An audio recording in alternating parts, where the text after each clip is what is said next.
Hi guys, it is April from Getting Hooga With It. Today I want to share with you the books that I'm hoping to read in spring. I've got some historical fiction here, actually a lot of historical fiction, which is not surprising for spring. And I've got a little contemporary. It's a good mix, so let's get into it.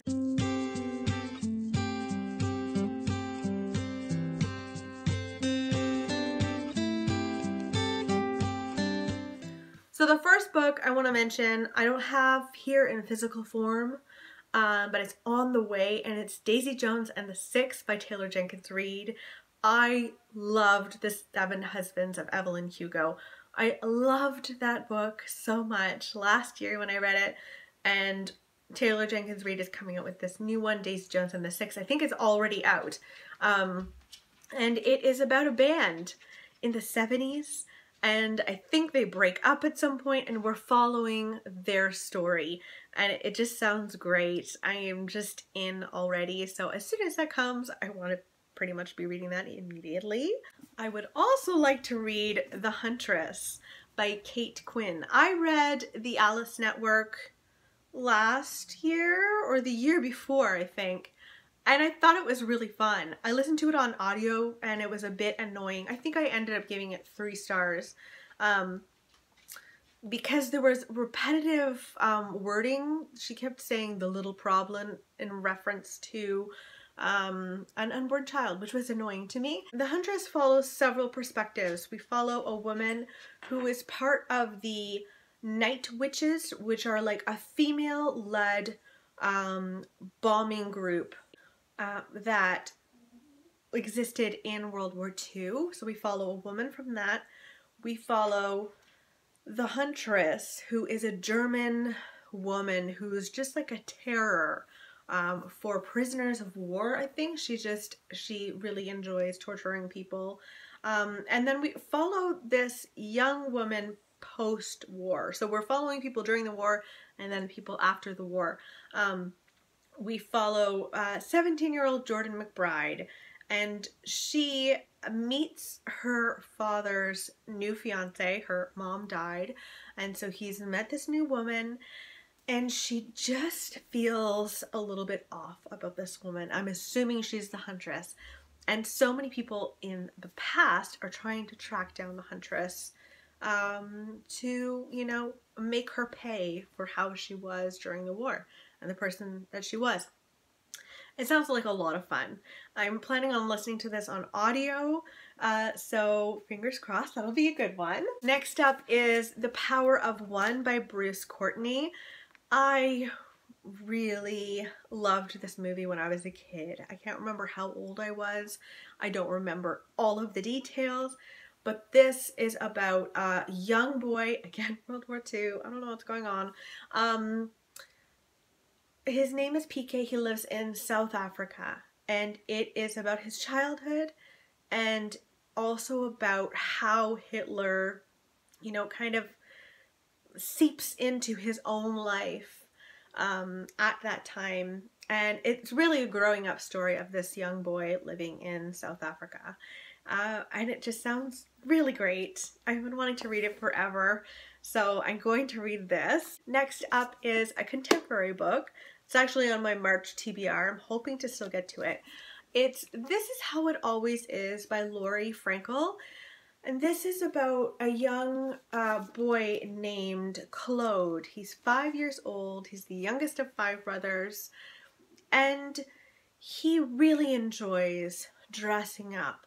And he really feels more like himself when he's wearing dresses, and he just loves that. And he realizes that he feels much more comfortable as a girl than he does as a boy.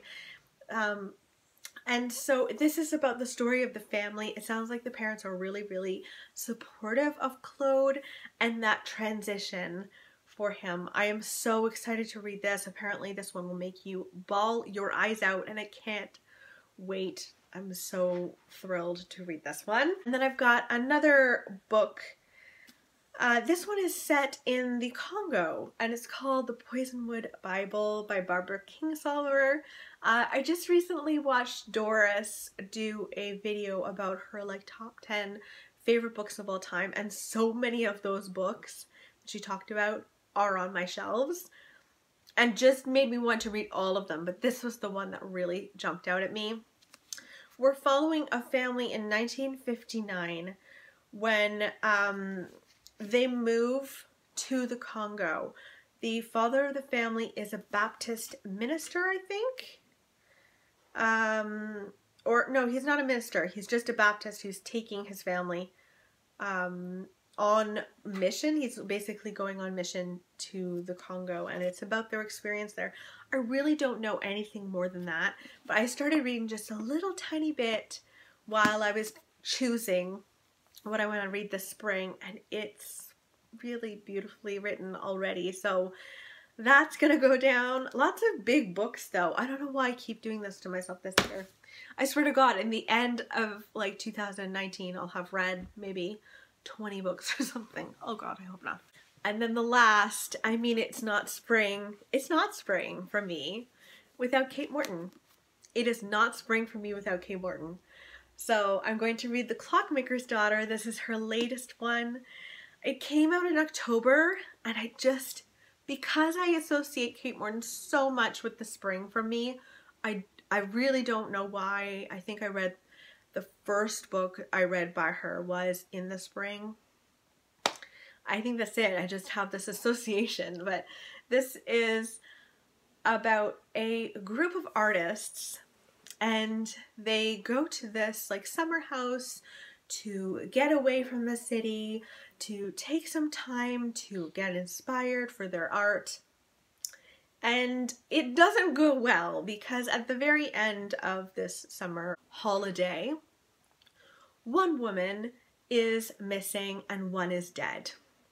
So you dive into that, and of course you go back and forward in time like she does. I think there are more time periods in this book than any other book that she's written. So I hope I don't get too lost, but I'm very hopeful. And I can't wait to read Kate Morton again.